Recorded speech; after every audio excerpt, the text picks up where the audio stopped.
Hoje vamos falar acerca da história de Jesus, que é uma história interessante, mas um tanto triste às vezes, em muitos sentidos.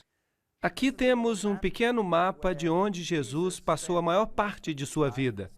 Ele esteve algum tempo no Egito, quando ele era pequeno, quando era bebê, mas a maioria das histórias acerca de Jesus se passa nesta área aqui, em cidades como Corazim, Canaã, Cafarnaum, Betsaida, todas estas, Nazaré. Esta é a área onde a maior parte dos seus ensinamentos aconteceu. E se descermos um pouco mais, até chegarmos a Belém, e também chegarmos a Jerusalém, este é um grande lago de águas salgadas, até o mar da Galileia. A história de Jesus é a história de alguém que era pastor, alguém que conduz o seu povo. Agora, no meu país, quando eu olho para um pastor, isso não faz muito sentido, porque um pastor no meu país não coloca suas ovelhas em primeiro lugar. De fato, eles têm cães para conduzir o rebanho, quando ele passa por uma porta ou um portão especial. Os cães correm e conduzem as ovelhas de um lado para o outro. Eles as pressionam para que elas se juntem e, de fato, as ovelhas ficam um tanto aterrorizadas durante todo esse processo. Assim que ver um pastor que conduz as suas ovelhas é algo estranho para nós. Mas essa é uma ilustração típica do Oriente Médio, onde os pastores agem de forma diferente. O pastor guia as ovelhas. Vocês percebem aqui que todas estas ovelhas estão olhando para o pastor. E isso é totalmente diferente do que acontece na maioria dos outros países. Isso é típico do Oriente Médio, onde você tem o pastor e o seu pequeno rebanho ao redor. E percebemos que todas as ovelhas estão olhando para ele. É muito bonito. Eu gosto muito disso. E este pastor tinha o rosto tão enrugado que eu tive que tirar uma fotografia dele. Aqui fizemos um pequeno vídeo de uma cena típica de pastor. Novamente, o rebanho está atrás e o pastor vai à frente. Elas confiam no seu pastor. Vamos ver o vídeo. Ele anda e as ovelhas andam. Não deixam que ele se distancie. Elas estão muito ligadas ao pastor. Esta é uma bela imagem. É assim que Jesus se descreve.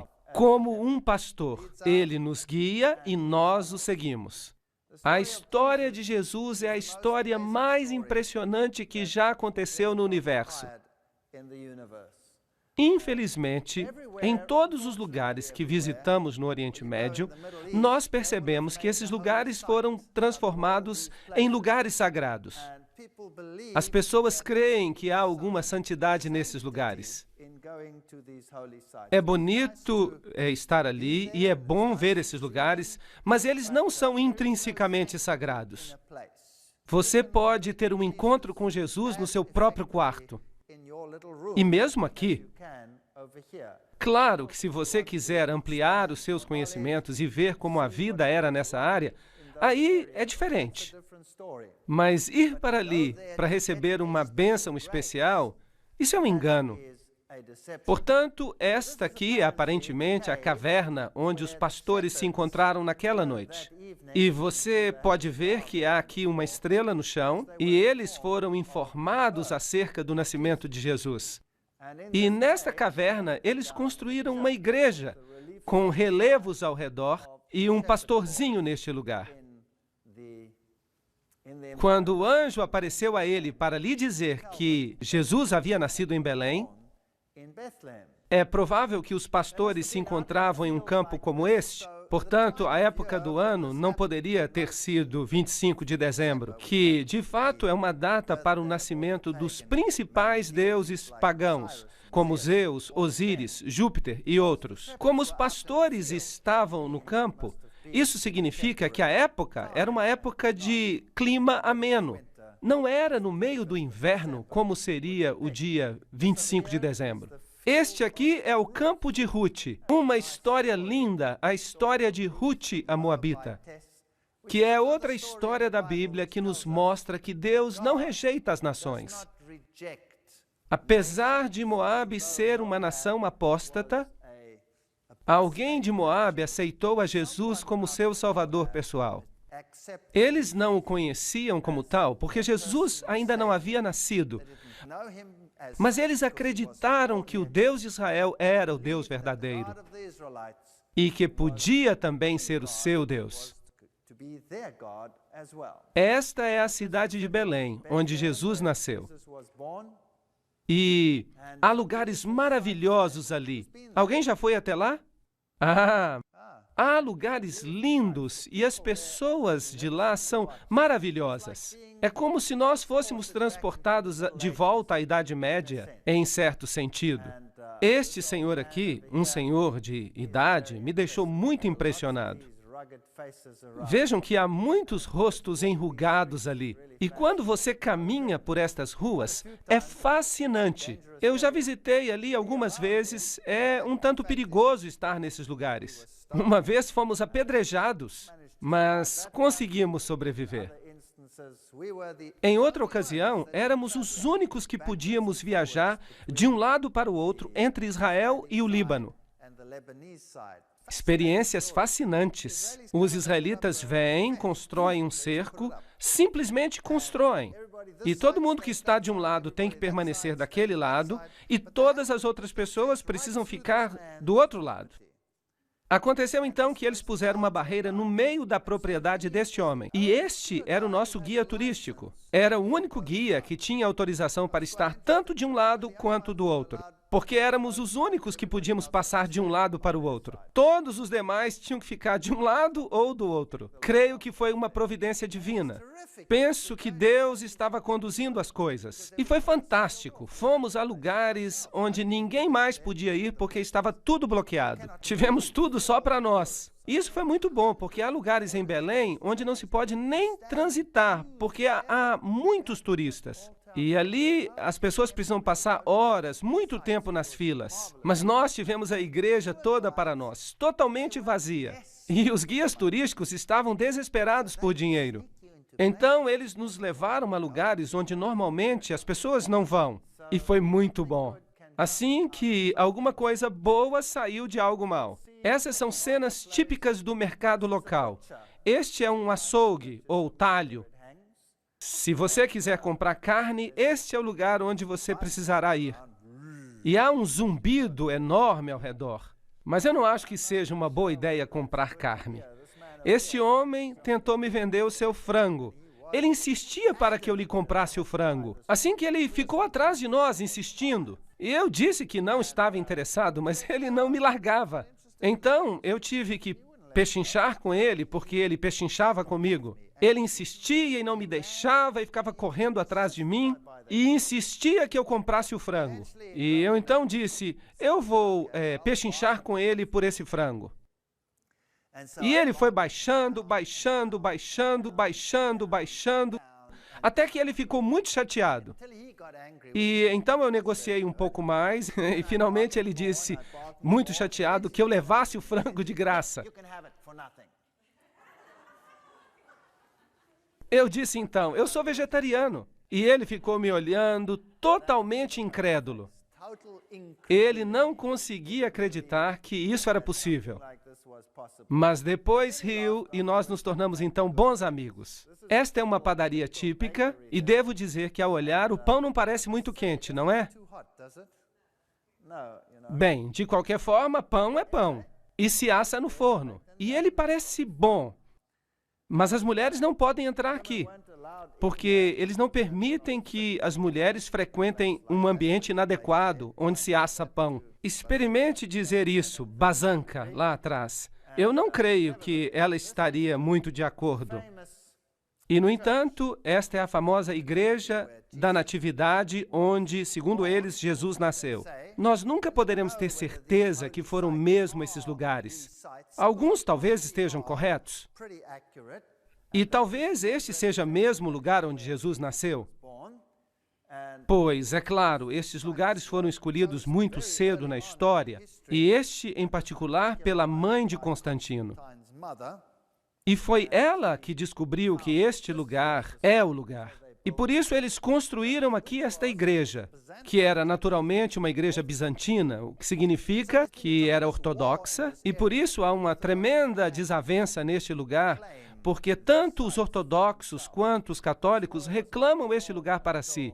Essa desavença não foi resolvida até que surgiu o movimento ecumênico. E agora esta igreja é partilhada por ortodoxos e católicos romanos. Eles partilham até as suas missas. Agora, você pode chegar até este lugar, mas para entrar, você tem que passar por esta porta, que é bem baixa.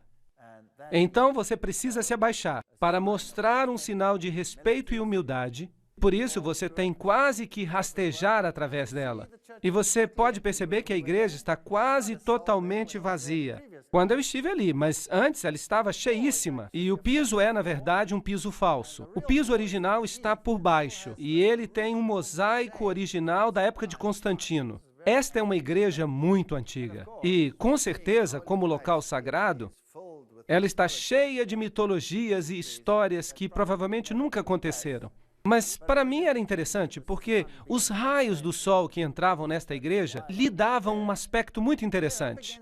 E ali por cima, deste lado, existem ali alguns buracos. Vocês podem ver. Que buracos seriam estes? Há uma lenda que diz que Maria apareceu na igreja um dia e que ela fez o sinal da cruz com seus dedos e foi até a pilastra e fez estes buracos. E aqui estão o que dizem ser os dedos de Maria quando ela fez esses buracos, os furos. E as pessoas dizem que se você colocar os seus dedos nesses buracos, você vai receber uma bênção especial. E quando eu olhei para esses buracos, eu percebi que as arestas estavam bastante gastas. Eu acho que fizeram um péssimo trabalho ali. Se realmente fossem sinais divinos, ali as marcas seriam muito nítidas. Esse é o tipo de histórias que atrai as pessoas, e as pessoas ficam assombradas, e vocês também ficariam surpresos, porque as pessoas formam filas só para colocar os dedos ali. E as pessoas realmente creem que receberão uma bênção especial de Maria se colocarem os dedos ali. Agora, com certeza, a igreja anteriormente havia sido mais baixa. Eu lhes falei a respeito do piso inferior, que estava coberto por tábuas e que era consideravelmente mais baixo do que o piso atual. Dessa forma, se você quer ir até o local original onde dizem que Jesus nasceu, você tem que descer esses degraus e chegar até o sepulcro. E foi aparentemente neste ponto em que ele esteve, ali, neste mesmo lugar. Portanto, ainda nos dias de hoje, se você colocar a mão ali, você pode receber uma absolvição da Igreja Católica Romana. Isso significa que todos os seus pecados serão perdoados. E, de fato, você pode ter os seus pecados perdoados com 90 dias de antecedência. Então, se você está planejando fazer uma grande festa, é bom então ir ali e colocar a mão, sabendo que agora, por 3 meses, você pode fazer o que quiser. Muita farra. Isso é interessante. E por isso, nenhuma pergunta lhe será feita e você não vai receber nenhum castigo do céu. Agora, nós estivemos ali numa ocasião em que não havia ninguém, o que era surpreendente. Portanto, quando nós chegamos ali, na verdade, ninguém deveria estar ali. E essas pessoas ficaram muito surpresas, porque elas estavam ocupadas com seus rituais normais, e parece que interrompemos este ritual. E eles não ficaram nada felizes. Mas eu estava com uma máquina fotográfica e tirei uma foto. E vocês deveriam ter visto as fisionomias dessas pessoas. Eu vou mostrar uma foto que tiramos agora mesmo. E esta é uma missa ortodoxa na parte mais baixa, na parte subterrânea desta igreja, onde normalmente nós não deveríamos estar. Aqui estavam, e estavam vestidos com capuz negro. Até parecem membros da Ku Klux Klan, como monges. Os monges são monges ortodoxos, fazendo a sua missa particular. E aqui vemos o que aconteceu, algo que os deixou bastante irritados.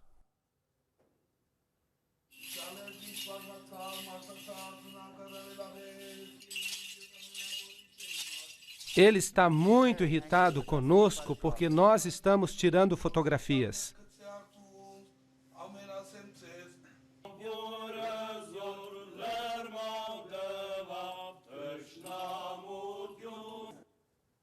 Agora, este outro homem ali, se ele nos pudesse matar com o olhar, nós já estaríamos mortos. Ele não parece nada amistoso. Bem, esse é o tipo de ritual que acontece. Eu não sei que tipo de missa, mas é interessante. Depois, quando os ortodoxos saem, entram os católicos romanos e fazem a sua cerimônia. Aqui está um grupo de peregrinos, já num contexto católico romano. Aqui está uma senhora, e havia 3 cruzes diante dela, e o seu rosto está coberto. E dizem que é um bom lugar para ir se você quiser ser purificado de qualquer pecado, seja qual pecado for. Fora da igreja, eles têm uma estátua de Jerônimo, traduzindo as Escrituras, e há um crânio lá embaixo. Isto parece um pouco de ocultismo, com certeza. A questão da morte e dos ciclos da vida e da morte. E quanto mais nós descemos, mais perto nós chegamos do porão da igreja, que é uma gruta. É ali que dizem que Maria realmente deu à luz. Mas você também pode notar esses arcos triplos, que são um símbolo do paganismo. E se este foi um lugar pagão, eu não posso dizer. Mas ali há também crânios que as pessoas dizem que são os crânios dos bebês que Herodes matou. Eu, particularmente, não creio que sejam. Mas isso é o que se diz. E é por isso que eu fotografei o que eu via. Em uma certa ocasião, uma bomba explodiu no lugar onde eu havia estado poucos minutos antes. Então, é um lugar muito perigoso. Vejam outra gruta. E nessa gruta também há um santuário dedicado a Maria, porque dizem que neste lugar é onde Maria amamentou o seu bebê. E eu não sei explicar as diferenças, mas a gruta onde Maria deu à luz é uma, e o lugar onde José esperava por ela dar à luz é outro. Tudo isso é muito interessante. E quando você chega a este lugar, ele é chamado de Santuário do Leito. E você chega ali e há uma outra igreja, uma igreja construída numa caverna, um símbolo pagão. E nas paredes nós percebemos estas manchas brancas que são certificadas por Roma, com o certificado do Papa, do papado, que é o leite que Maria esguichou contra as paredes. Sim, isto é muito grave. Quando ela estava amamentando a Jesus. Então, o guia que estava ali conosco, ele estava muito animado falando destes assuntos. E você pode receber uma unção especial com um certificado do Vaticano, dizendo que aquele de fato é o leite de Maria. Então, eu disse ao guia, você sabe, eu estive nas outras cavernas e há também manchas brancas similares nas outras paredes. Parecem que são depósitos de carbonato por causa da chuva. E ele me disse que sim. Nas outras cavernas, tudo bem, mas não nesta. Porque esta é a famosa Gruta do Leite. E se você continuar descendo, você chega até essas subcavernas. E ali você pode ver um ícone tríplice em cada uma delas. Isto é, de fato, uma lenda pagã. E quando Maria chega, ela toma o lugar de Ísis. Ísis era considerada a rainha da fertilidade. Afinal de contas, ela conseguiu dar à luz Horus, mesmo depois que seu marido morreu. Ela o reconstruiu. E aqui, se as pessoas tivessem problemas de fertilidade, elas podiam orar a Ísis, e isso resolveria os seus problemas de fertilidade. Se tivessem problemas para amamentar, então elas deveriam orar a Ísis, e logo depois o leite fluía. Isso é uma espécie de paganismo antigo, ressuscitado no cristianismo moderno nestes lugares. Jesus, é claro, sobreviveu ao massacre de Herodes. E a família desceu para o Egito. Portanto, a Bíblia nos diz que eles passaram algum tempo no Egito, tempo suficiente para o rapaz amadurecer, segundo o costume de Israel. Ele retornou do Egito e viveu em Nazaré. Isto é o que a Bíblia nos diz. Agora, se você for ao Egito, este é o lugar para o qual as pessoas pensam que a família santa veio. E ali também eles têm algumas imagens. Novamente, a Igreja Ortodoxa tem aqui alguns lugares que ela considera sagrados. E aqui está a história de José descendo com sua família para o Egito. E uma das igrejas mais famosas por aqui é a Igreja do Patriarcado Cópita, um mosteiro, a Igreja da Virgem Maria em Adawa, no Egito. E é uma igreja muito famosa. Há poucos anos, e eu me esqueci exatamente quantos anos faz, no fim dos anos 90, por aí, Maria teria aparecido. Teria havido aparições da Virgem neste lugar. E o mundo muçulmano ficou louco com isso. Com certeza não poderia ser Maria, porque a Bíblia não permite isso. No entanto, essas aparições aconteceram no patriarcado. E aqui você pode ver algumas das imagens, alguns dos símbolos da igreja. E isso aconteceu exatamente no domingo de Ramos, quando estávamos ali. Por isso, o patriarca está aqui com estas folhas de palmeira. E aqui também nesta igreja está representada a história da família santa para o Egito, a sua fuga. E eles acreditam que eles desceram ao longo do rio Nilo e permaneceram neste lugar especificamente. E é fascinante que esta igreja tem também um livro de milagres. E a igreja mantém um registro do que aconteceu. E, segundo ela, este livro, que é muito pesado, desceu flutuando no Nilo. E sendo este um lugar sagrado, as pessoas aqui são muito fervorosas e elas anelam por receber essas bênçãos. Este é o livro que veio flutuando no Nilo e estava aberto em uma página específica. É muito interessante. Este aqui é o livro. Vocês estão vendo? Vou aproximar. Há um pequeno letreiro que diz o que aconteceu. E em que página estava aberto? É um livro encadernado com metal, mas eles dizem que ele não afundou, que ele flutuou. Eles dizem que é como o machado de Eliseu. E então dizem que a Bíblia flutuante veio na sexta-feira, dia 12 de março de 1967. Após uma manhã de liturgia, as pessoas notaram que havia um objeto flutuando na água. Estavam perto das margens e notaram que era uma Bíblia que estava flutuando nas águas. E estava aberta em Isaías 19:25. Bendito seja o Egito, meu povo. Apesar de estar encharcada com a água e muito pesada, ela estava à tona. E isso foi considerado um milagre pelo povo. Foi considerado glória para Deus e uma bênção para eles. Agora, o fascinante é que o texto de Isaías 19:25, claro que não diz apenas isso, e é um texto que fala sobre o tempo do fim.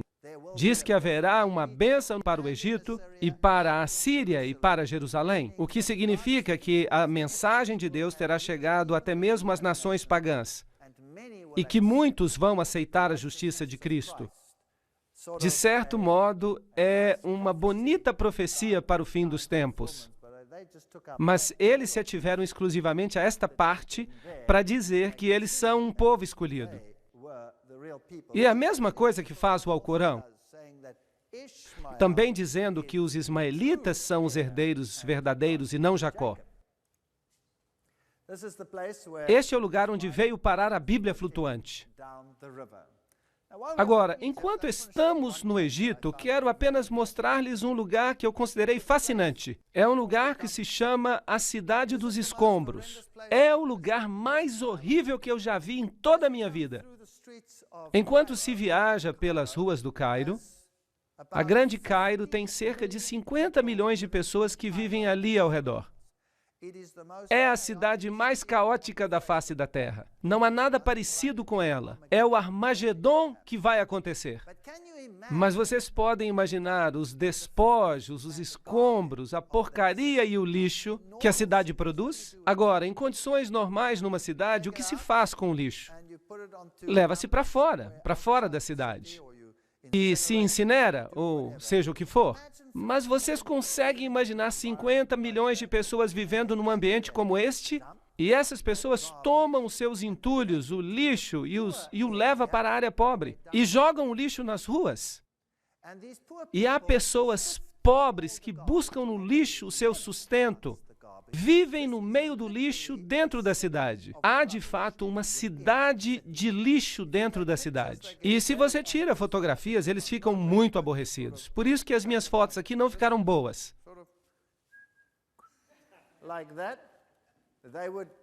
Eles literalmente me matariam se me vissem tirar uma foto. Por isso tivemos que fazer assim, e é surpreendente que toda esta cidade, quando se cruza a cidade dos escombros, há um portal, e quando se passa este portal, de repente estamos num lugar completamente diferente. É espantoso. Esta aqui é quando se entra na cidade dos escombros, e esta é a forma como as pessoas vivem ali.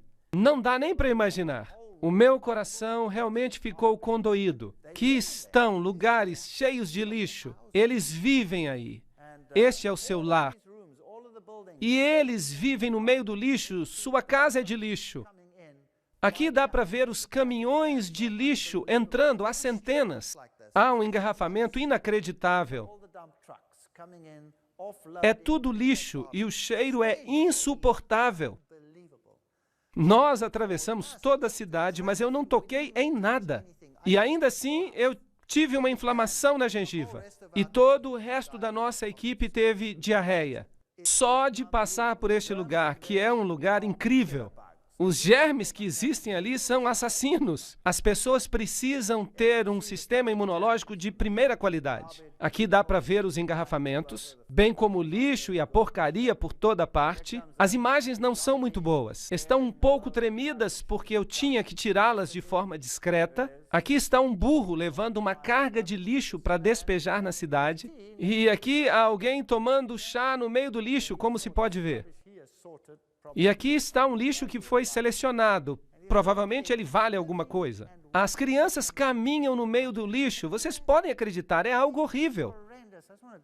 Eu queria tirar essas crianças daí, colocando-as num ambiente limpo. É chocante. As lojas, aqui está o lixo e aqui está a loja. E quando se passa por este portal, de repente você chega a um mundo diferente. Simplesmente, assim, é maravilhosamente limpo. E aí está uma pequena igreja ortodoxa, esculpida na rocha, e tudo ao redor é feito de rocha sólida. Esta pequena igreja ortodoxa é inacreditável. É a igreja do Santo Bola. Você percebe que é um lugar absolutamente espantoso. Aqui há um anfiteatro e um jovem ortodoxo, polaco ou polonês. Ele passou a vida toda aqui esculpindo este anfiteatro. Um jovem veio e esculpiu toda esta pequena cidade. E aqui está o anfiteatro que ele esculpiu, provavelmente com a ajuda do ambiente. E este é o homem. Ele fez todo o trabalho que você viu. É incrível. Todas as paredes desta cidade foram esculpidas com a história de Jesus. No meio do mundo muçulmano, você passa por uma cidade de escombros e lixo e, de repente, você chega a este lugar limpo e bonito, com esta pequena capela. E a história de Jesus está escrita nas paredes. Jesus e os pastores por aqui. O momento do seu nascimento é retratado ali. A história do nascimento toda esculpida em rocha sólida. Eu sou o bom pastor escrito em rocha sólida. As histórias da Bíblia, a caminhada sobre as águas, a mulher do poço, por exemplo. E estas são esculturas enormes. Apenas para lhe dar uma ideia, esta é uma encarpa de rocha. Uma parede de rocha com esculturas lavradas nela. Cada grande pedra foi transformada em uma obra de arte. Jesus, esta é a história de Lázaro, sua saída do túmulo. Esta é a história de Jesus, sua saída do próprio túmulo. E você percebe como são grandes. Esta é uma fachada enorme, onde ele também trabalhou. E trabalhou em toda esta área. E virou uma história linda de Jesus. Vamos nos aproximar um pouco mais. Enquanto ele estava nos abençoando, então ele subiu ao céu e a imagem seguinte, percebemos o Filho do Homem vindo nas nuvens com grande glória. Um homem transformou esta área num espaço de esperança. Fiquei muito impressionado e é isso mesmo que o mundo é. Você passa por este mundo que é representado pela cidade de escombros, e enquanto você passa pelos escombros, a única esperança que você pode ter é chegar do outro lado, e a única esperança para chegar ao outro lado é a história de Jesus. Vou ver o Filho do Homem vindo nas nuvens com poder e grande glória, e então não haverá mais cidades de escombros. A história de Jesus é provavelmente a história mais angustiante que já foi contada. Sei que muitos filmes já foram feitos, e mesmo este último filme que foi feito não pode sequer delinear aquilo que Jesus passou. Quando eu voltei a Jerusalém, Jerusalém é hoje uma cidade totalmente diferente. É uma cidade de peregrinações. Milhares de pessoas peregrinam até ali. Aqui está um grupo de freiras fazendo uma peregrinação atrás da cruz, e as pessoas estão cheias de uma espécie de euforia. Elas experimentam a euforia de estar nesses lugares. Mas se o lugar toma o lugar de Jesus, isso é um problema. Este é o Muro das Lamentações, e lá está a famosa Mesquita na Rocha, ao fundo. Este é o Muro das Lamentações, e não faz parte do templo original, senão que é parte do corte exterior do templo. Ao subir as escadas, pode-se ir a esta área hoje. Ninguém está autorizado a entrar ali. Esta é uma réplica do templo como ele seria, uma coluna enorme que faria parte do templo, e ela nos dá uma ideia do tamanho original do templo. Ela nunca foi utilizada porque havia uma rachadura nela. E esta é provavelmente uma réplica do menorá no tamanho normal. Esta aqui fizeram no caso de restaurarem o templo. Então, os judeus estão aqui no Muro das Lamentações, e você pode notar que estas cartas presas aqui no muro, esses papéis, as pessoas têm que vir, e elas vêm e escrevem pequenas cartas com os seus sonhos, e em seguida os depositam ali. Aqui temos um vídeo curto.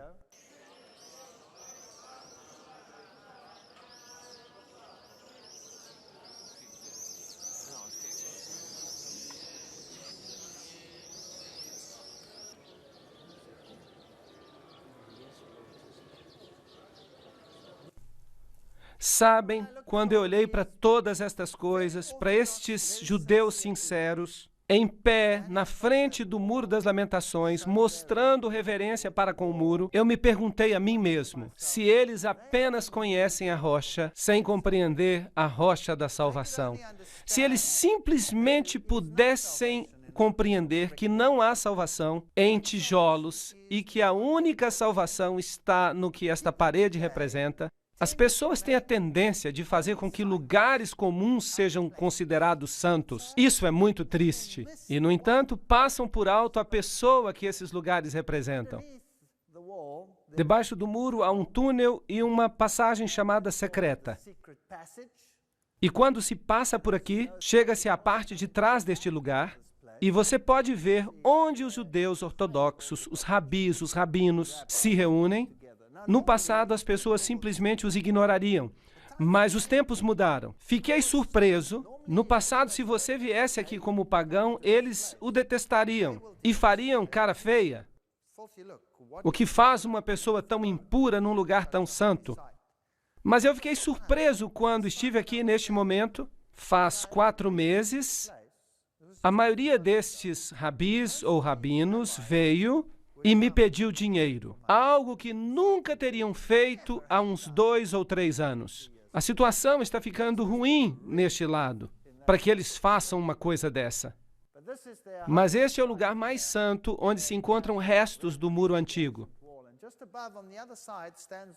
Aqui está um rabi ou rabino ortodoxo fazendo o seu ritual.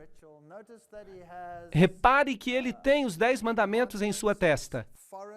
A lei, a Torá, e ele tem também nas suas mãos. Porque a Bíblia diz que você deve atá-los na sua testa e nas suas mãos. Vocês acham que Deus realmente tinha isto em mente, que você fizesse uma réplica e colocasse na testa e nas mãos? Ou você acha que Deus tinha em mente que nós deveríamos pensar e agir conforme suas leis? Isso faz sentido? Penso que faz mais sentido. Aqui está uma pedra típica do lugar antigo do templo. Esta é uma pedra do tempo de Herodes, e esta pedra tem esses orifícios, e eles indicam que ela é uma pedra do templo original. Quando eles voltaram a utilizar as pedras do templo, eles as utilizaram, e todos os tipos de estrutura foram construídas com elas. Este é o sepulcro de Davi. E da mesma forma como nos lugares católicos, só que aqui quem visita mais são os judeus. Este é o lugar onde Jesus foi batizado, e é aqui, na verdade, que a história começa. A história diz que quando Jesus foi batizado, a voz de Deus foi ouvida, dizendo: "Este é o Filho amado em quem me comprazo." E a partir daí, a Bíblia nos diz que Jesus foi levado ao deserto para ser tentado. E Mateus capítulo 4, versículo 2 diz: "E tendo jejuado 40 dias e 40 noites, teve fome. Se tu és o Filho de Deus, manda que estas pedras se transformem em pães", disse Satanás. É uma declaração interessante. Se tu és o Filho de Deus, primeiramente há uma pergunta com dúvida sobre a autenticidade de Deus, e da palavra de Deus, e do Filho de Deus e sua veracidade. E então ele o desafia a ordenar que as pedras se transformem em pães. Mas Jesus respondeu: "Está escrito, nem só de pão viverá o homem, mas de toda palavra que sai da boca de Deus." Claro que é necessário uma boa versão, uma versão fiel como a King James em inglês para ler, senão não vai ser a mesma coisa. Mas isso é outra história. Nem só de pão viverá o homem, mas de toda palavra que sai da boca de Deus. Agora, pensemos nas tentações e pensemos que não foram tentações tão grandes assim. Mas de fato foram, porque nessas tentações Jesus foi tentado em todas as condições peculiares ao ser humano. A primeira coisa que Adão e Eva fizeram foi comer da árvore do bem e do mal. Em outras palavras, o apetite. Era bom comer, mas foi um de seus problemas. E nele Jesus triunfou depois de jejuar 40 dias e 40 noites, onde Adão e Eva falharam, apesar de todo o esplendor e luxo que tinham, conquistando o apetite e conquistando a dúvida.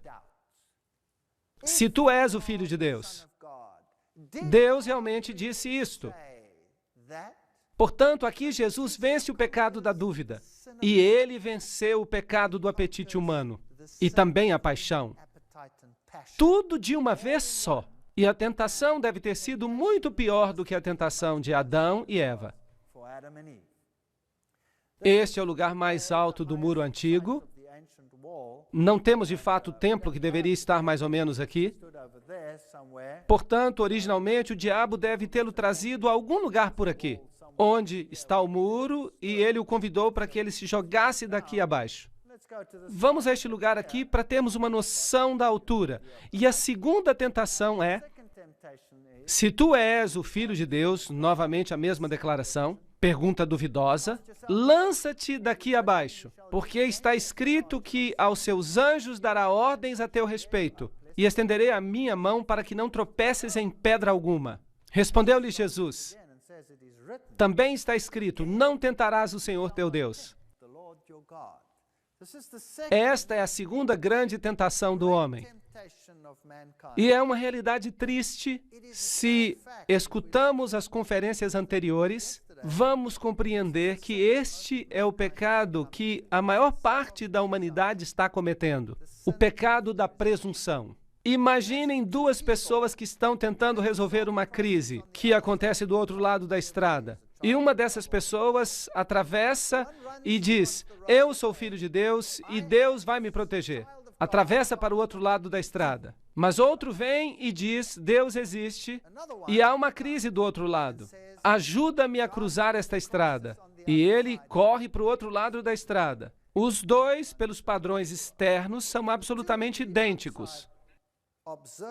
Mas a diferença é que um age com presunção e o outro age com fé. Percebem como as duas coisas estão de fato muito próximas?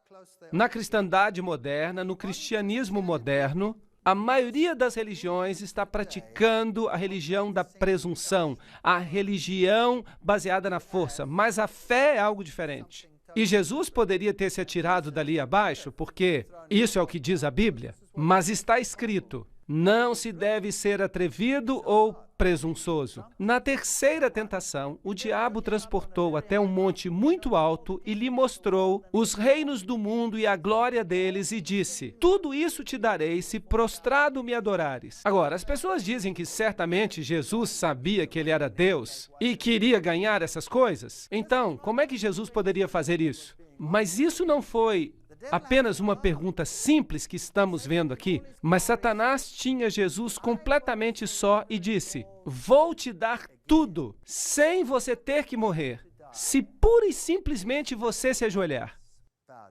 É claro que o pecado que tinha que ser vencido aqui é o pecado do amor ao mundo.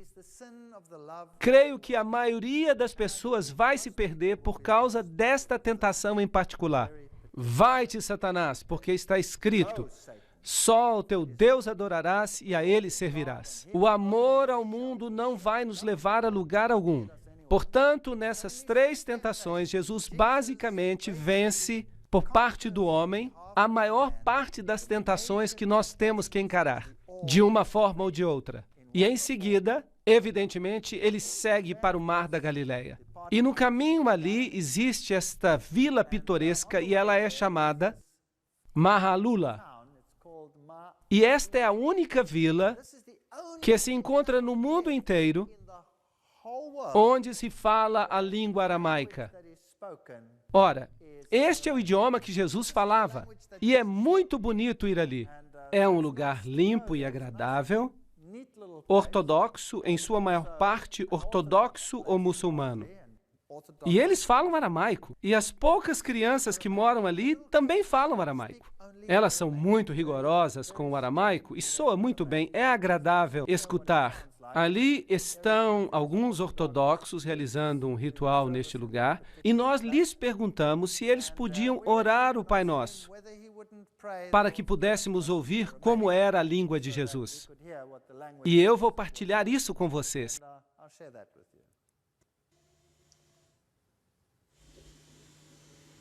أبوناحتي بشمو يجكتاش شماخ يثالي والكاخ جثك الإيروتشاخ يخبش مو تشيب على رعا أبيح لحماح أخو اليوماح وفرليحتي يوثح إخ من غفر للتمخت عم مينح ولو فاشتخل الناح بشاري بيوثا بيس حصل الناح مشيدا. E este foi o Pai Nosso em aramaico.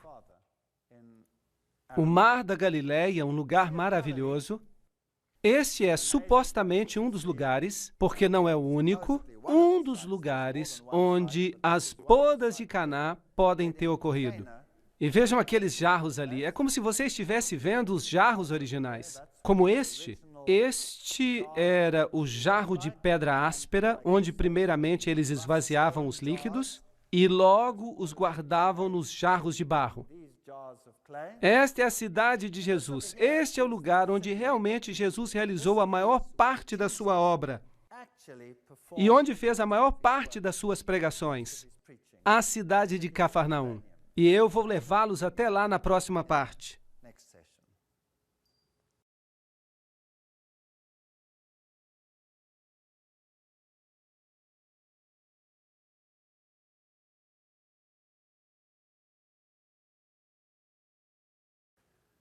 Vamos até a cidade de Cafarnaum, que é conhecida como a cidade de Jesus. Este aqui é um lugar muito famoso. Quando você olha, não parece nada especial, mas em cima disto há um edifício construído. Você pode ver as pilastras de concreto ao cimento e o piso. Esta era a casa de Pedro. Pedro viveu aqui. Era a sua casa. E Jesus deve ter se hospedado muitas vezes nesta casa. Se é realmente a casa de Pedro ou não, não podemos ter certeza, mas a Igreja Católica afirma que esta era a casa de Pedro.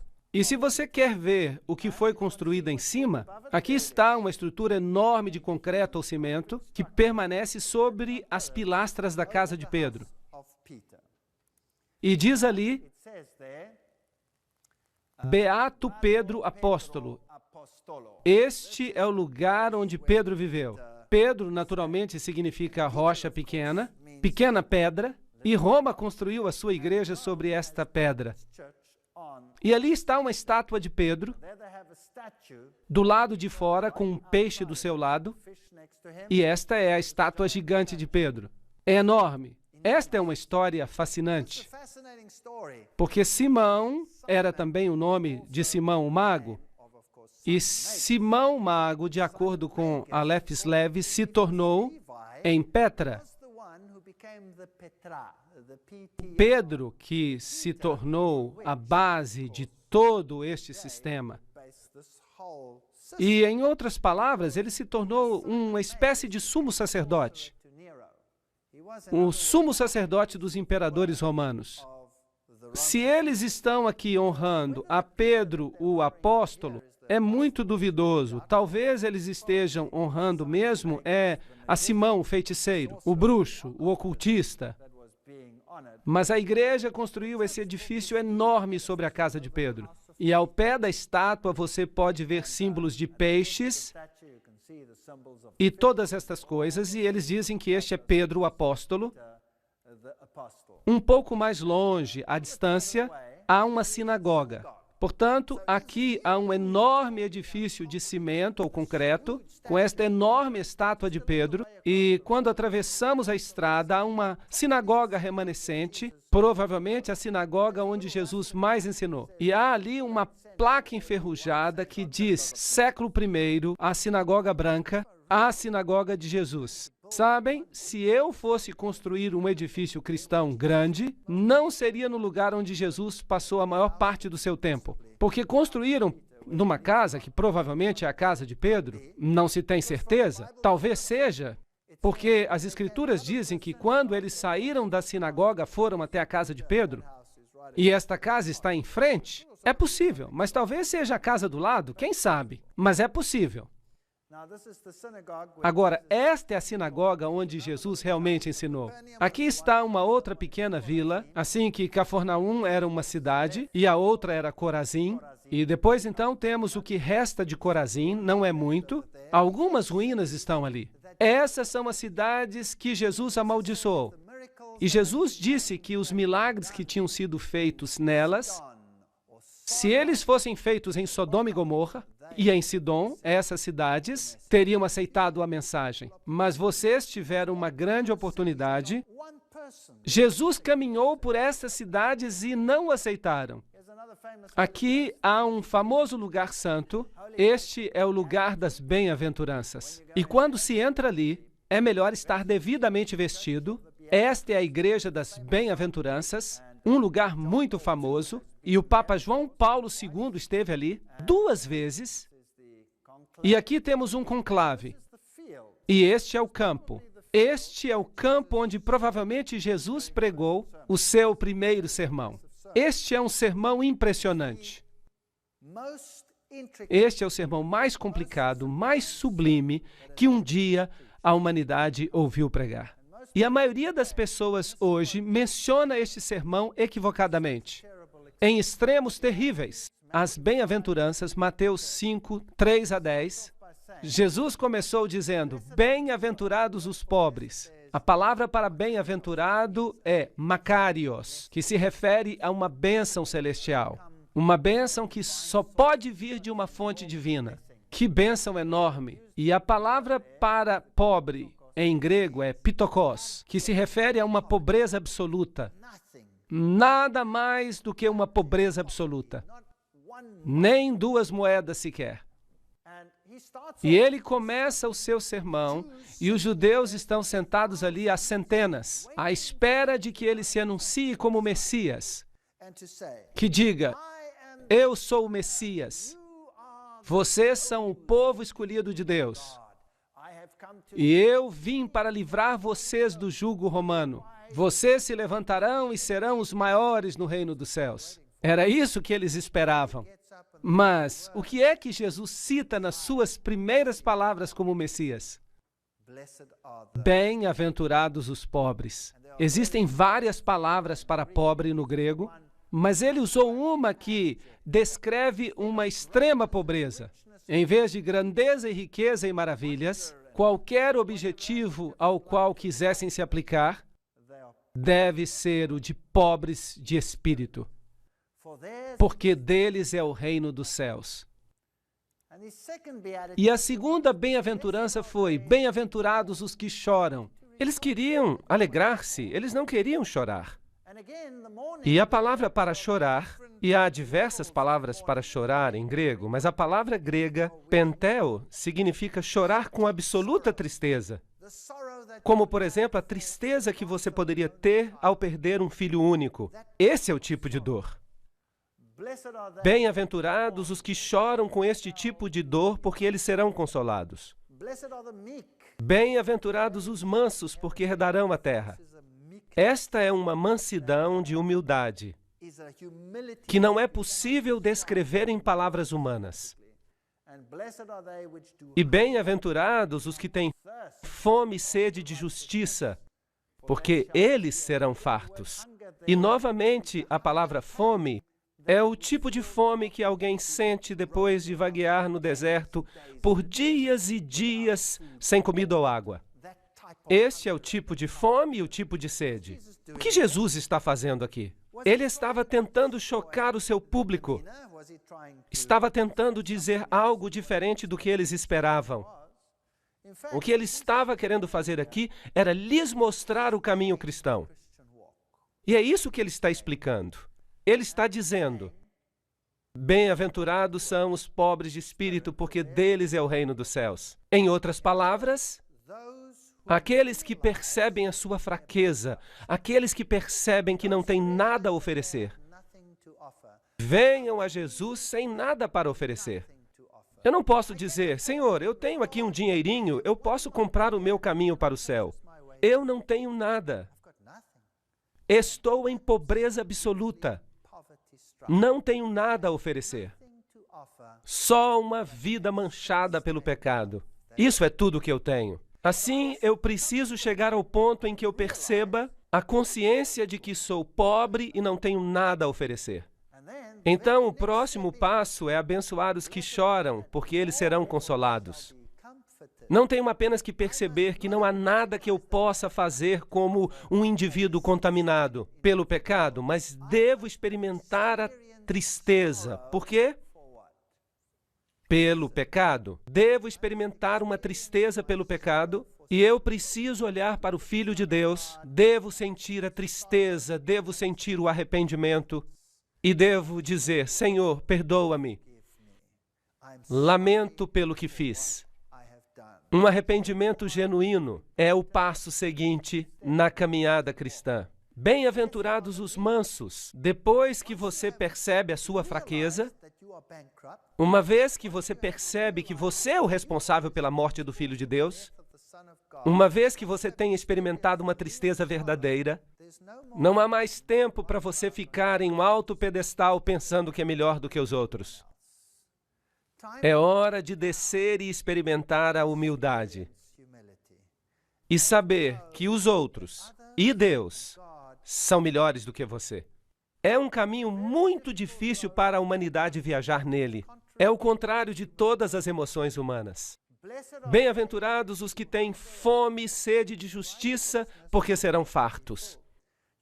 A caminhada cristã não termina quando percebemos que somos pecadores, ou quando estamos tristes e humildes. Ela tem que continuar em um processo conhecido como santificação. Significa: Senhor, muda o meu caráter perverso. E Paulo diz: eu preciso crucificar o velho homem cada dia e devo pedir a Deus para me transformar. E eu tenho o modelo perfeito que é Jesus Cristo. Por isso devo dizer: Senhor, transforma-me à tua imagem, que eu possa realmente refletir a ti. Desejo ser como tu és e menos como eu. Porque realmente eu me encontro numa situação bastante lamentável. Esta é a caminhada cristã. Mas qual é o passo seguinte? Depois de fazer isso, então você poderá ser misericordioso, porque está escrito: alcançarão a misericórdia. Percebem? Nós temos a tendência de pensar que nós somos melhores do que os outros. E por isso nós nos tornamos críticos. Um dos maiores problemas da igreja é o senso crítico, não é verdade? Você sabe que aquela pessoa faz uma coisa ou outra e você sabe que aquele jovem está metido em drogas. Quer dizer, o que você esperava? Afinal de contas, os pais dele são assim ou assado? Em vez de você saciar a fome, olhando para si mesmo, olhe para você mesmo, veja quão miserável você é. Mas você pensa que eles são piores do que você. Por quê? Porque você não tem piedade e compaixão por eles, do mesmo jeito que Deus teve piedade e compaixão de você. Não é isso do que se trata? Por isso Jesus diz que uma vez que você tenha chegado a esta estrada, uma vez que você tenha experimentado o arrependimento, uma vez que você tenha sentido tristeza pelos seus pecados, e uma vez que você tenha descido do seu pedestal, uma vez que você tenha pedido a Deus que o transforme e seja misericordioso, então você conseguirá ser misericordioso e ter compaixão daqueles que não tiveram a mesma oportunidade de compreender o que você compreendeu. Bem-aventurados os misericordiosos. E em seguida, bem-aventurados os puros de coração, porque eles verão a Deus. Lembro-me quando vim para esta igreja, eu vim do mundo. Eu era muito mundano, usava palavras ásperas. A universidade é muito dura e você tem que lutar para chegar ao topo, e a minha mente estava cheia de lixo.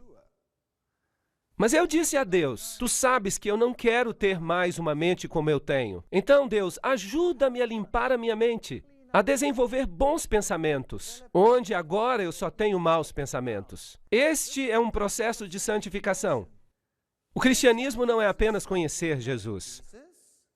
Não é bom só conhecer Jesus. Você não será salvo apenas por conhecer a Jesus. Por acaso o diabo não conhece a Jesus? Será que o diabo vai ser salvo só porque ele conhece a Jesus? Não. Temos que permitir que Deus nos mude, que limpe o nosso coração, as nossas atitudes. Bem-aventurados os pacificadores, porque eles serão chamados filhos de Deus. Conseguem ver? Só depois de passarmos por toda uma série de crescimento, é possível tornar-se um pacificador. Agora, o que é um pacificador? O pacificador é alguém que tem a paz de Deus no seu coração. Muita paz tem os que amam a sua lei, diz o Salmo 119 e 105. Trata-se de uma peça que é um pedaço do céu. Todas as vezes que eu olho para isso, eu me maravilho.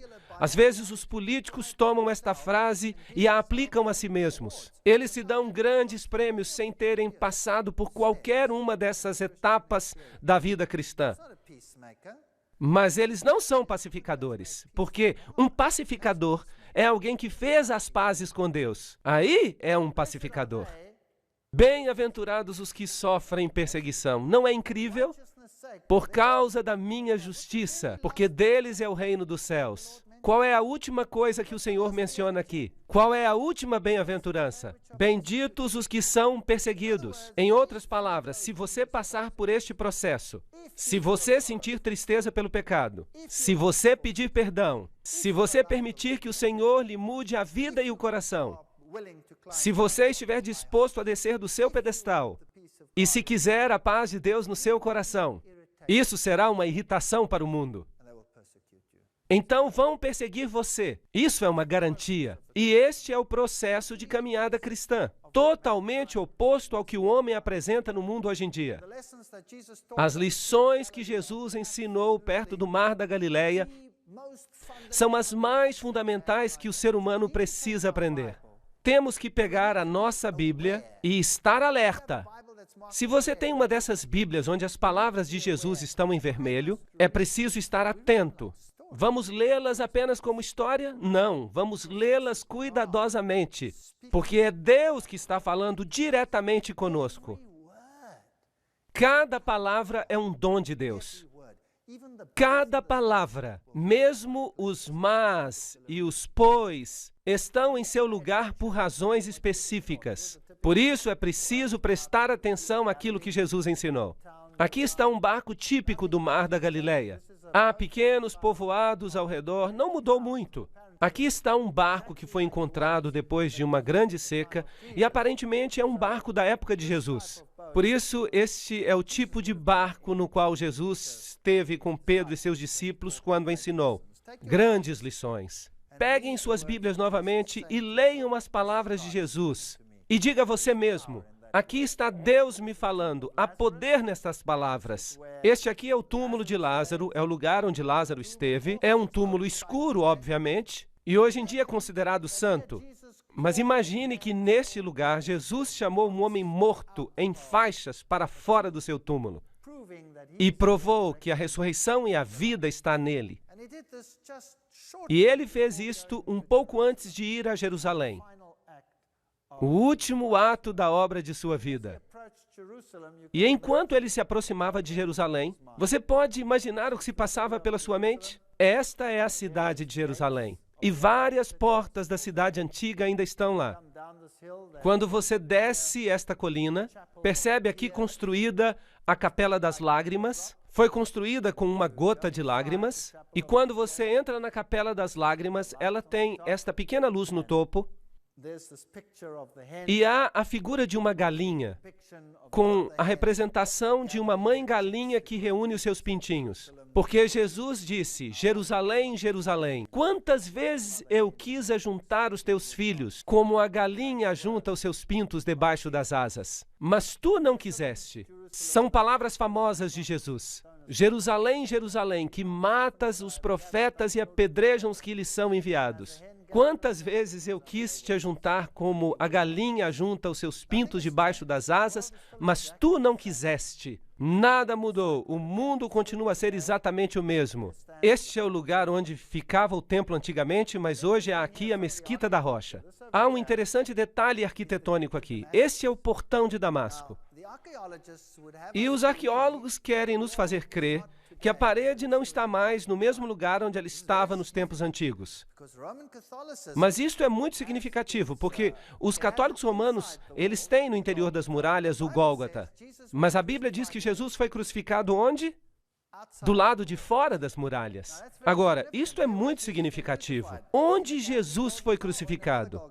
No Gólgota católico ou fora da cidade? Agora, aqui há uma porta no topo e o que aconteceu aqui foi que um tubo se arrebentou e os judeus tiveram que escavar para escoar a água. E à medida que eles escavavam, eles foram descobrindo esta porta, que é a porta de Damasco. E você pode perceber que ela está justamente abaixo, em frente da nova porta. Portanto, é óbvio que o muro deve ter sido feito no mesmo lugar, certo? Portanto, isto é muito interessante. O muro está no mesmo lugar. E quando você entra neste lugar, esta é a porta de Damasco. E estas devem ser as pedras por onde Jesus andou e também onde Paulo caminhou. Portanto, se você caminha aqui, você está caminhando exatamente no lugar onde Jesus caminhou. E esta é a porta de Uda. São portas fascinantes. Portas do Sul, conhecidas como Portas de Uda, que praticamente não existiam até recentemente. Foram construídas no período do Segundo Templo. Ou seja, no primeiro século. Eu não gosto muito de usar AEC antes da Era Comum. Até o primeiro século CE, ou seja, Era Comum. Em português dizemos antes de Cristo e depois de Cristo. Depois de Cristo, essas portas forneciam acesso ao interior do templo. E as portas de Uda foram usadas muitas vezes por Jesus. Elas ainda estão fechadas hoje, elas fazem parte do novo muro e da nova construção, de modo que Jesus não deve ter caminhado por estas escadas. Aqui está um homem muito interessante, uma ilustração bonita. Ele estava com o seu burro e eu pensei que seria uma boa imagem, então tirei uma foto.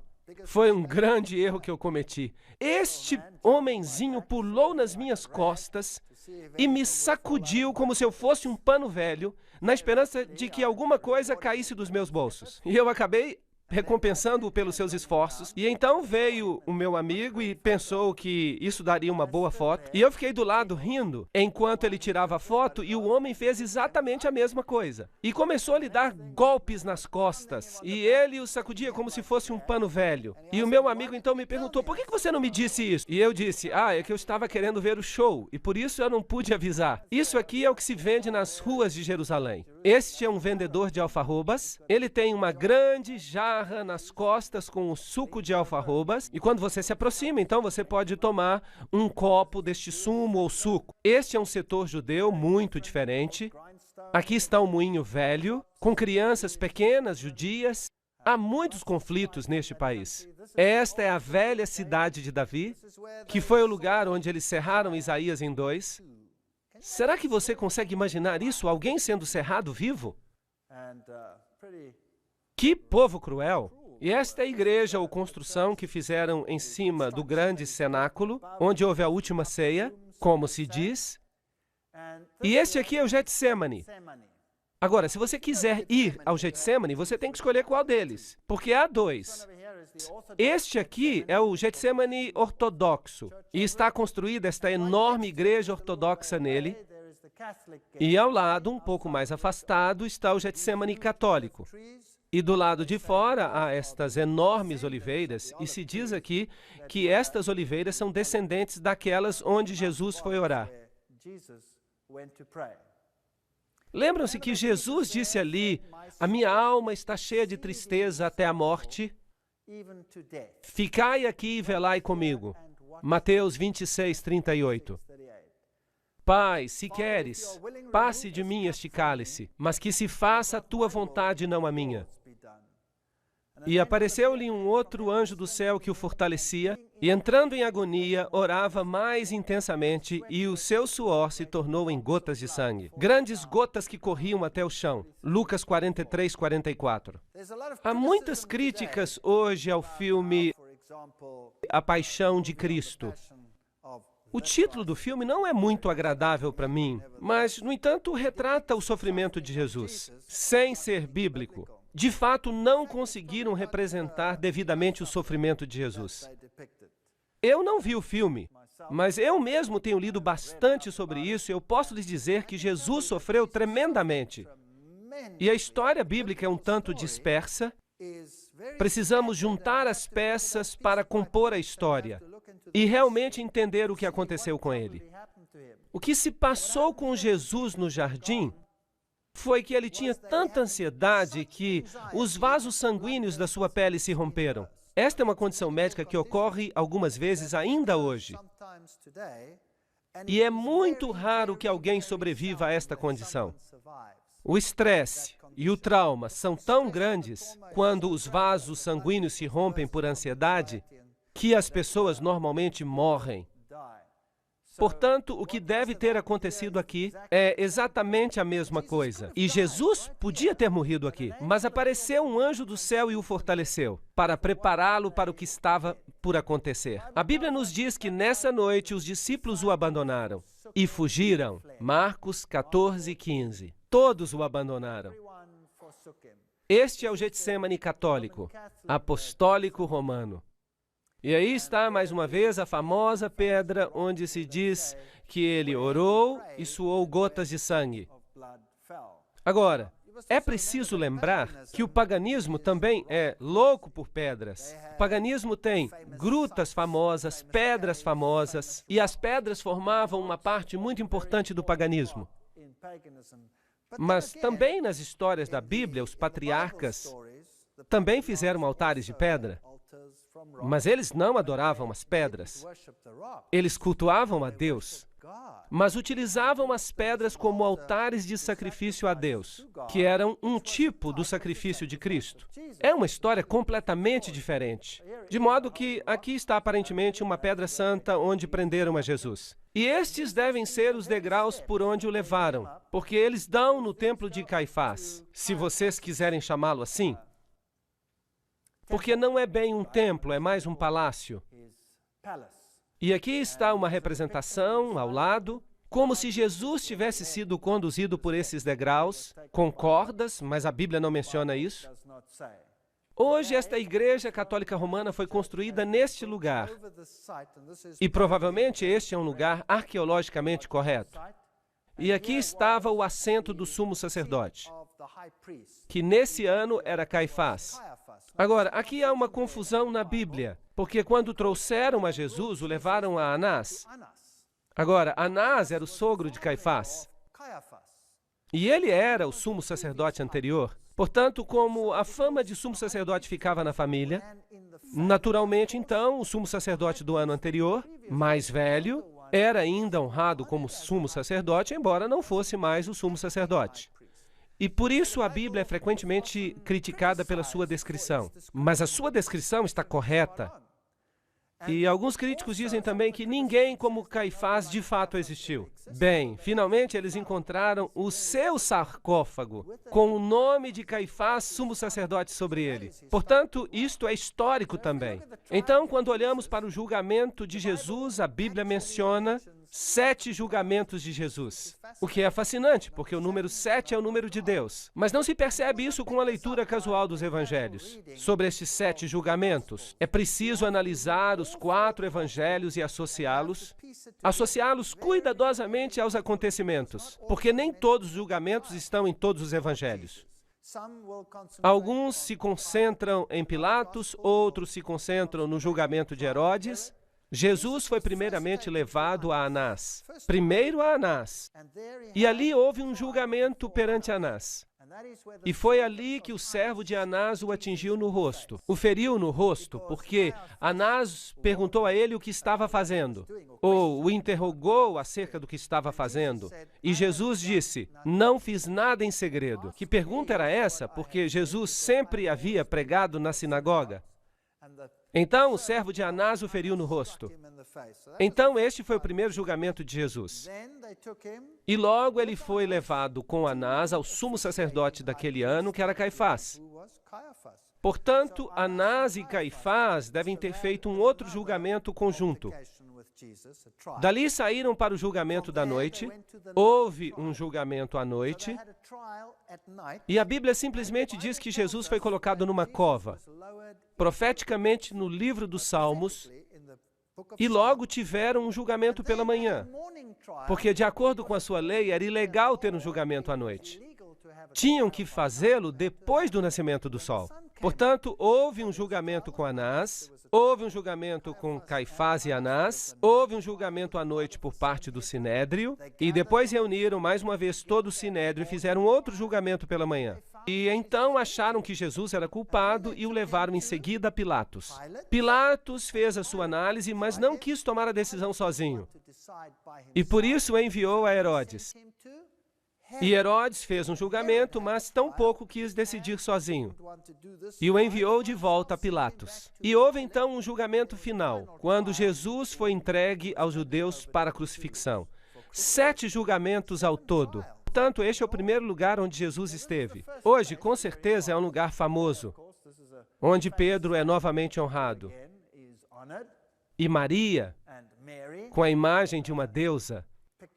E a caminho para a capela da manjedoura, do Santíssimo Sacramento, o pátio, o calabouço. Este é o lugar onde os presos eram mantidos durante a noite para o julgamento. E esses são os buracos nas rochas. O que era normalmente feito era que seus braços eram colocados aqui, de modo que umas mãos passavam por aqui, outras passavam por ali, e em seguida eram amarrados e ficavam pendurados de frente. Agora, se os judeus consideravam que alguém era culpado, eles tinham o direito de castigá-lo com açoites. Mas a pena capital, a pena de morte, era um direito exclusivamente romano. Eles precisavam obter permissão dos romanos. Isso era uma lei romana. Mas César lhes permitia castigar com açoites aqueles a quem consideravam culpados. 3 chicotadas pela frente e 3 chicotadas pelas costas. E eles consideraram a Jesus culpado, como a Bíblia relata, e impuseram nele cerca de 26 chicotadas no peito. É possível, embora a Bíblia não mencione.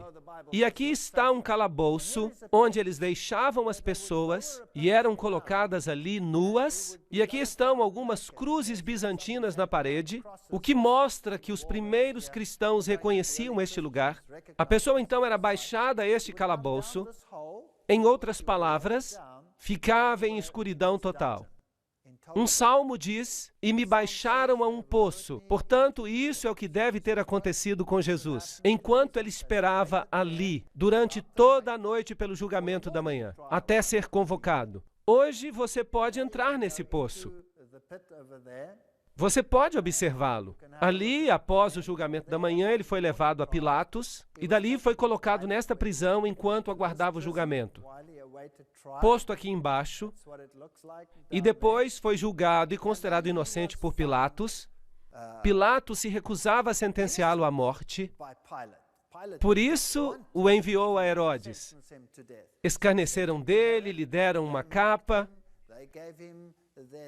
A Bíblia diz que eles arrancaram a sua barba, batiam-lhe no rosto e mandavam-no profetizar quem é que estava batendo nele. Ele foi muito maltratado nesta ocasião. Este é o lugar onde exatamente Pilatos o condenou. Aqui ainda se podem ver os jogos romanos no chão, e foi neste ponto que Pilatos disse as famosas palavras, Ecce homo, eis o homem. E ali estava ele com a coroa de espinhos na cabeça. Ele já havia sido espancado. A Bíblia diz que no primeiro julgamento de Pilatos, ele havia mandado espancá-lo para conquistar a simpatia dos judeus. Algo muito covarde. Agora, os açoites romanos eram constituídos de 40 chicotadas menos uma. Então, eram amarrados numa pilastra e lhe davam 40 chicotadas menos uma. E o chicote que eles usavam tinham inúmeras cordas com pontas de metal e pedaços de pau. De fato, muitas pessoas que eram condenadas a esses açoites morriam ao ser açoitadas, somente por causa dos açoites, porque as chicotadas abriam rasgos na pele, rasgavam a carne da pessoa. E os registros dizem que, às vezes, as pessoas que recebiam os açoites tinham as suas entranhas expostas, ficando dependuradas neles. Assim que este era um castigo terrível. E, em seguida, há uma outra possibilidade de que ele tivesse sido açoitado 2 vezes. Porque quando ele foi considerado culpado no final e sentenciado à crucifixão, então era comum que se açoitassem a pessoa antes de crucificá-la. A Bíblia faz referência a isso, mas não explica se Jesus foi açoitado 2 vezes. Mas é possível que tenha acontecido. Os críticos também alegam que Pilatos não existiu. Aqui está uma inscrição que foi encontrada e ela diz categoricamente que Pilatos foi o procurador no tempo de Tibério. Assim que, biblicamente e arqueologicamente, não há maneira alguma que possa fazer com que a história bíblica seja negada. De modo que algumas pessoas descrevem os açoites dessa forma. Outras pessoas descrevem os açoites como se Jesus estivesse agachado sobre uma pilastra horizontal e que o castigavam dessa forma. E a Bíblia diz que quando colocaram uma coroa de espinhos sobre a sua cabeça e colocaram uma vara na sua mão, tomaram-lhe a vara e golpeavam com ela a sua cabeça. E a expressão grega usada é que ele foi golpeado inúmeras vezes, de modo que o sofrimento de Jesus foi enorme. A Bíblia, de qualquer forma, descreve que ele foi ferido, e a ferida que ele tinha era uma ferida enorme. Era uma chaga grande, de cima a baixo. Portanto, Jesus sofreu como nenhum outro homem havia sofrido. Por nenhum outro homem ou por nenhum outro ato criminoso na história da humanidade. E se Deus não houvesse enviado um anjo para fortalecê-lo, ele não teria conseguido. E foi por isso que, enquanto ele pendia na cruz, ele perdoou a todos aqueles que tinham se envolvido na execução da sentença. E por isso ele morreu tão rapidamente. Enquanto outros ficaram ali mais tempo ainda vivos, e por isso tiveram as suas pernas quebradas, que era uma forma de garantir que eles continuariam na cruz e acabariam morrendo ali. Vejam, se eles continuassem dependurados no sábado, se não morressem na sexta-feira, então eles teriam que lhes quebrar as pernas, porque no sábado eles poderiam descer da cruz. E isso seria um desastre, porque eles podiam fugir e não haveria ninguém para capturá-los no sábado. E por isso eles lhes quebravam as pernas. A história é terrível naqueles tempos antigos. E a Bíblia também diz que eles o levaram ao Gólgota. Agora, esta é uma rua famosa, é a Via Dolorosa, onde ele deve ter caminhado e, de acordo com a Bíblia, sido levado para fora da cidade. Isso significa que ele deve ter descido por esta rua e saído por esta porta, que se chamava Porta das Ovelhas. E ele deve ter ido até ali, o que faz sentido, porque a Porta das Ovelhas era aquela através da qual os sacrifícios eram levados para serem queimados do lado de fora da cidade. Se você tem uma opinião católica, ele deve ter sido levado por essas escadas até o Gólgota. Mas eu vou lhes mostrar os 2 lugares. A Bíblia diz que ele carregava a sua cruz, mas ela caiu. Alguém então teve que ajudá-lo e tomar o seu lugar. Esta é a famosa Via Dolorosa. Ao subir, passamos por aqui, andamos por este túnel que é conhecido como Túnel de Ezequias, onde tivemos uma experiência horrível, porque fomos apedrejados. E aqui está o famoso sepulcro católico, a famosa igreja que reivindica ser o Gólgota. Felizmente, para os católicos romanos, tudo parece apontar de fato para esta igreja. Tanto o lugar onde se situava a cruz, quanto o lugar onde está o sepulcro. Tudo numa igreja. É muito conveniente para os peregrinos. Do lado de cá há uma placa, há romãs, uvas. As romãs e as uvas, exatamente como você teria no tempo de Baal, exatamente as mesmas. Muito interessante, pequenas anomalias pagãs neste lugar. Quando se chega ao Gólgota católico, você tem várias urnas de penduradas com sais sagrados. Você tem as famosas pedras novamente. Aqui está um homem beijando uma pedra. Aparentemente, esta é a pedra onde deixaram o corpo de Jesus depois de tirá-lo da cruz. Aqui está o famoso sepulcro onde se pode entrar. Aqui o lugar onde ele foi supostamente enterrado. E este é então um lugar sagrado. Se você entra ali, você então paga ao sacerdote e ele lhe dá uma bênção e você fica absolvido por um certo número de meses. É de fato um lugar muito pequeno e a Bíblia nos diz que havia uma pedra enorme que era rolada em frente do local, mas aqui é um lugar bem pequeno e é o local onde eles dizem que está o sepulcro, como se pode ver. Pode-se dar uma volta e se ter uma noção do tamanho. Percebem-se aqui as velas e é tudo muito pequeno, isso é tudo. Isso é tudo que há para ver. Se você subir as escadas da igreja, então você chega a um local onde as pessoas ficam muito reverentes. E aí estava o Gólgota. E eles têm todas essas estátuas de Jesus com Maria e as mulheres à volta e muitas outras, com ouro, prata e brilho. E há um lugar bem aqui onde dizem que se encontrava a cruz. Agora, há um outro Gólgota ortodoxo, e dentro da mesma igreja você pode escolher se você quer colocar o dinheiro num lugar ou no outro. Você pode escolher. E quando você entra nesse lugar, então você tem uma bênção especial. Algo que ninguém gostaria de perder. Por isso, eu e o meu amigo fomos ver o que era. E aqui está uma pedra que eles dizem ser a pedra do Gólgota. Logo ali na igreja, eles dizem que esta é a caveira. Portanto, este é o famoso Gólgota católico romano que recebe a maioria dos peregrinos do mundo. Se você sair pela Porta das Ovelhas, que hoje se chama Porta do Leão, mas no tempo antigo se chamava Porta das Ovelhas, se você sair, e lembre-se que o muro está provavelmente no mesmo lugar onde estava o muro antigo, segundo a arqueologia, então você tem um problema, porque este Gólgota católico está dentro da cidade. Mas a Bíblia diz que ele foi crucificado fora da cidade. A salvação é para todos. Não é só para uns poucos selecionados dentro da cidade. E assim, quando você sai, você vê esta pedra enorme, que ainda hoje tem o rosto de uma caveira nela, e em cima, hoje, há um cemitério muçulmano, e é chamado o lugar da caveira. De fato, isso era uma pedreira. Fascinante. Esta é a pedreira de onde Salomão havia cavado as pedras que ele usou no templo. Fascinante. Na verdade, todo este vale, e ele é parte de uma montanha que continua desde a direita até a esquerda, e que finalmente formou o monte onde estava o templo. E é provavelmente neste lugar onde Abraão provavelmente simulou um tipo de morte do Filho de Deus, através do sacrifício que ia fazer de Isaac. Mas Deus disse, você não tem que prover o seu filho, eu vou enviar o meu. E este é de fato o mesmo monte. Que fascinante! Assim que faria sentido que Jesus morresse no topo dessa colina. Deus é amor.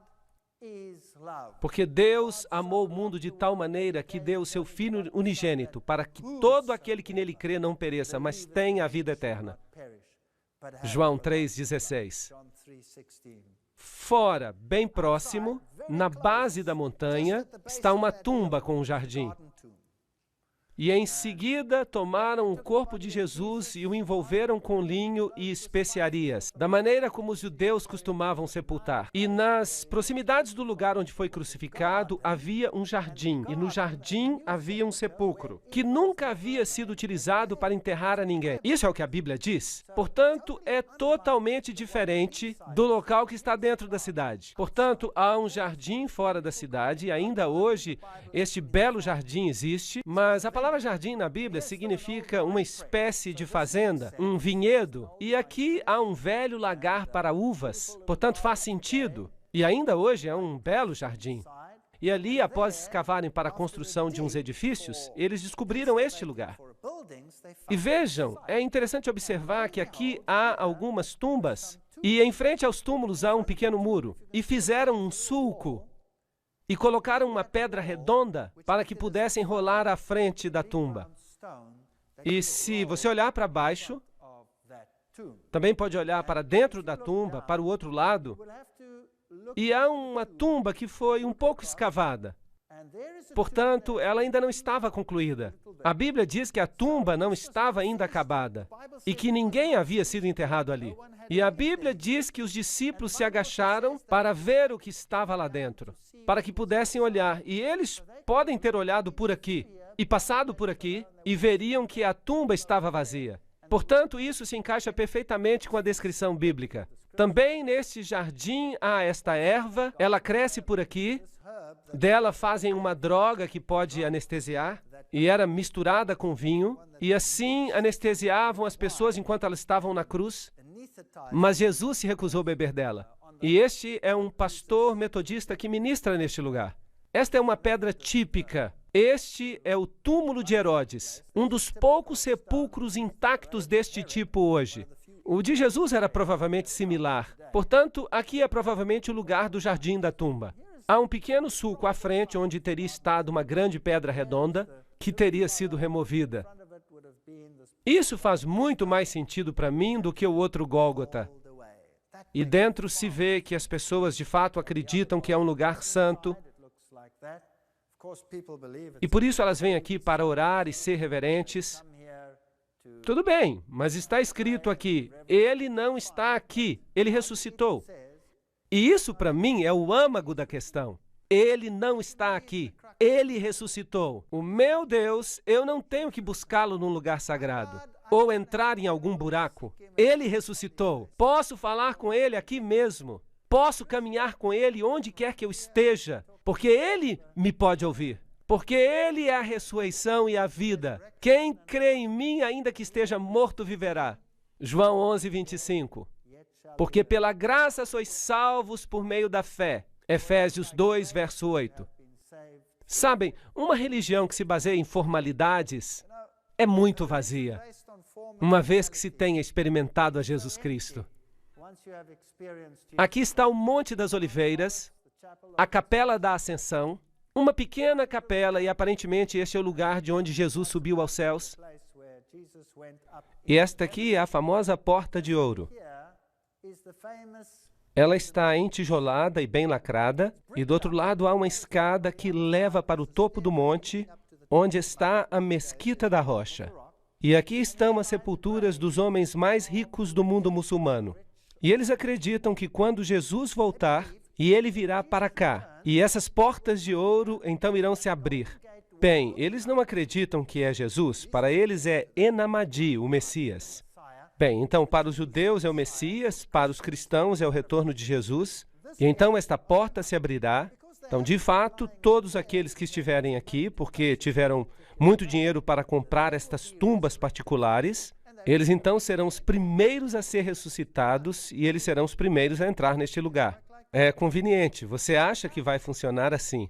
Se eles tivessem estudado as bem-aventuranças, eles saberiam o que é necessário para ver Jesus. Temos que sentir tristeza pelos nossos pecados, temos que nos arrepender, temos que lamentar e temos que pedir a Jesus para nos mudar e temos que voltar à harmonia com Ele e com seus princípios. Então, nós não precisamos desta porta. Temos uma outra porta, e é uma porta que tem pérolas sobre ela, a porta de uma Jerusalém celestial construída por Deus. Eu não sei se haverá muitos na primeira ressurreição que vão estar aqui. Não quero julgar isso, porque só Deus pode julgar. Mas aqui estão todos esperando um reino terrestre. Eu não estou à espera de um reino terrestre. Eu estou à espera de uma Jerusalém celestial. Apesar desta Jerusalém aqui ser muito interessante. Esta é a Mesquita da Rocha. Este é o local onde o templo será reconstruído, e se você entrar, há uma pedra, que é onde Maomé subiu, mas o paganismo e a verdade, eles estão muito distantes um do outro. Esta é Jerusalém à noite e esta é a famosa Casa Queimada. Isto é, tudo o que restou dela. Em 70 depois de Cristo, os romanos vieram e destruíram Jerusalém e a incendiaram completamente. E este é um tipo, um símbolo da destruição que virá sobre o mundo quando Deus retornar. Podemos fazer parte da Casa Queimada ou podemos nos tornar parte do reino de Deus. Essa escolha é nossa. E a única solução para isso é o Filho de Deus. Quem tem o Filho tem a vida. Quem não tem o Filho de Deus não tem a vida. Estas coisas que escrevi a vós, os que credes no nome do Filho de Deus, para que saibais que tendes a vida eterna. 1 João 5, 12 e 13. Portanto, essa escolha é nossa hoje. Podemos ficar entretidos com todas as coisas deste mundo, podemos visitar esses lugares importantes e torná-los mais importantes do que Deus, ou podemos desenvolver um relacionamento. Mas o preço é o eu. Vamos ter que abrir mão dele e pedir a Deus que nos dê o seu caráter. Um caráter que possa compreender, conviver e amar o próximo como a si mesmo, fazendo de Deus o supremo na sua vida, pois sem ele nada podemos fazer. Amém.